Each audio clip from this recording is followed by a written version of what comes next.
Lo que yo tengo entendido que para mí el ocio es no hacer nada. Y bueno, no tengo tiempo para el ocio. El ocio y el trabajo están ligados, en tanto el ocio es una fuente de inspiración, de renovación, una fuente de inspiración creativa. Ser un ocioso es mal visto, ¿no? Pero en nuestra misma cultura, en la cultura occidental, la tradición grecorromana, ¿no?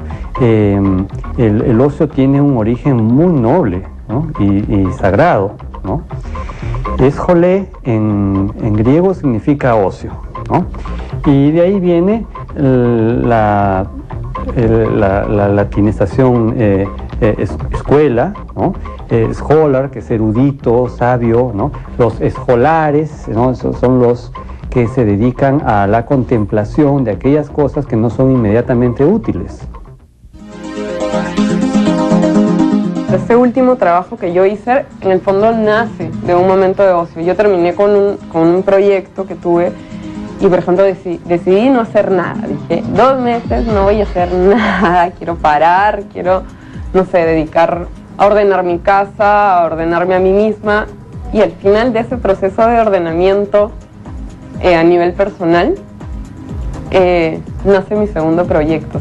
Hay una cuestión que es importante recordar, y es que un pintor, por ejemplo, o un escultor, o un artista visual en general, hace su trabajo por necesidad personal, no lo hace impuesto desde fuera.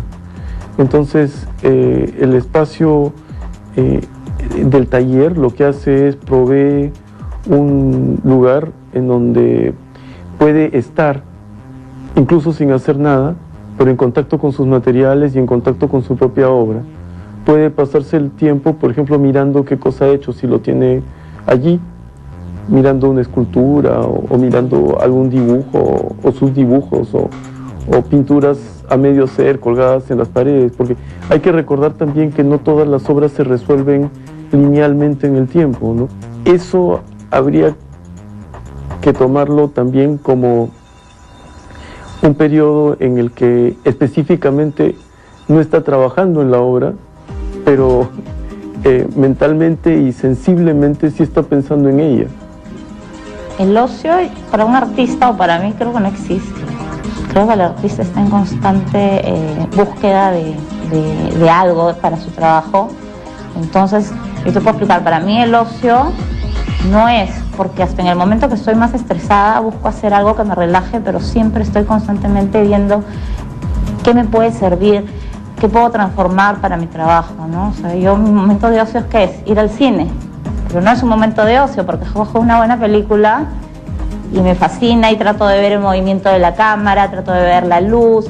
Entonces, no, momento de ocio en la playa, bueno, sí, estás tirada en la playa, te relajas, pero igual estás pensando. A veces puede ser estresante para el artista porque todo el momento está pensando, tratando de darle vueltas a su trabajo. Yo creo que para un artista, por lo menos para mí, el ocio no existe. El ocio sigue teniendo realidad social y psicológica, y yo creo que sigue siendo una de las fuentes de la vida, digamos, ¿no? Pero está muy maltratado, está muy vilipendiado, igual que el juego. En nuestra cultura del trabajo, el sacrificio, la renunciación, el servicio, la obediencia, el cumplimiento, la corrección, la justicia entendida, ¿no? Como renuncia al capricho y cumplimiento de las leyes, ¿no? En la civilización, pues, se reprime tempranamente el juego y se encausa la sensibilidad de las personas, ¿no? De forma que éstas sepan participar de acción cooperativa, o sea, hacer sus funciones, sus roles dentro de un sistema, ¿no? Para lo cual tiene que renunciar a las muchísimas facetas que tiene una personalidad humana. Y a veces nosotros decimos que nosotros mayormente dedicamos bastante tiempo al ocio, ¿no? Porque normalmente, digamos, en la semana se trabaja en las obras, ¿no? Pero de una manera como un juego, ¿no? Y a manera de un divertimento, y los fines de semana es que realmente uno trabaja, o sea, presenta la obra al público, ¿no? El ocio creativo no tiene que ver directamente con la creación, es decir, no niego que, por ejemplo, el ocio creativo sí conduce muy fuertemente al experimento y al juego. Y muchas veces del juego, o sea, del impulso lúdico, nace cierto tipo de obras de arte. Muchas veces, por ejemplo, los artistas que trabajan en lo que se llaman las artes performáticas, como podría ser la música o el teatro, muchas veces se toman años enteros de descanso, años sabáticos, ¿no? Precisamente porque la mayor parte del tiempo se la pasan ellos haciendo giras. En este momento entre mi obra de teatro, la producción, los ensayos, la dirección, mis propias responsabilidades personales como padre de familia, mi elenco, mis alumnos, no tengo tiempo para el ocio. Particularmente en algún momento en el que por A o B yo no he tenido ninguna obligación, pues caes en una especie de apatía, ¿no? Yo creo que en otras épocas, por ejemplo, en ciertas circunstancias, el artista tenía que trabajar todo el tiempo. En la época, en el siglo XVII, por ejemplo, o en el XVIII, definitivamente.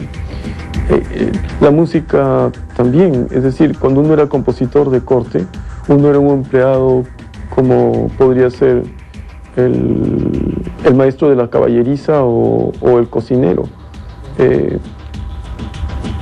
Y uno componía música para todas las ocasiones, ¿no? Es decir, había una presión de trabajo. Tal vez lo que no había era un sentido de culpa con respecto a no trabajar, que es muchas veces lo que acontece ahora, ¿no? En la vida de las personas. Los grandes artistas son maestros de la renunciación, ¿no? Como Goethe, ¿no? Porque decía, la renuncia te pone alas. Entonces sabía que después de haber hecho poesía de vanguardia de la época, tenía que terminar sus estudios de Derecho, estudiar Historia, Política, etcétera, para poder tener un coche de 8 caballos a su disposición y poder visitar Italia, porque si no, jamás iba a llegar a Italia. O sea, es un artista trabajador, que conquista su propio mundo, que incluso está dispuesto a hacer dinero, a desarrollar su oficio, su público, ¿no? Todas esas cosas. El gran ocioso de la época moderna es perdón la palabra, pero es que no sé si hay en francés, el flaneur. Es el vago que anda por la ciudad, de un café en el otro, contemplando la ciudad misma, ¿no? Buscando dentro de ella esas rosas de pantano, ¿no? Esas piedras preciosas ignoradas o baratijas finas, ¿no? Hay una imagen magnífica de Walter Benjamin, dice que el artista contemporáneo es el ropavejero, ese que va gritando por la calle, recogiendo, buscando en las bolsas, y a veces encuentra un platito y luego le busca su taza, ¿no? Pero que quizás no le hace juego, un zapato que no tiene su par, ¿no? Recoge productos que han sido desechados de los circuitos normales del valor y les da un nuevo valor dentro de otros circuitos, ¿no?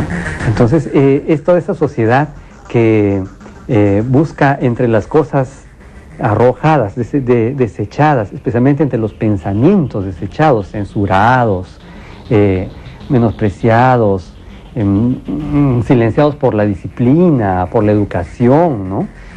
Esa sociedad tiene una cierta vida artística que no hay que subestimar, ¿no? Son los clochards, los pobres que duermen a la intemperie y llevan una vida de vagancia, de Samuel Beckett, ¿no?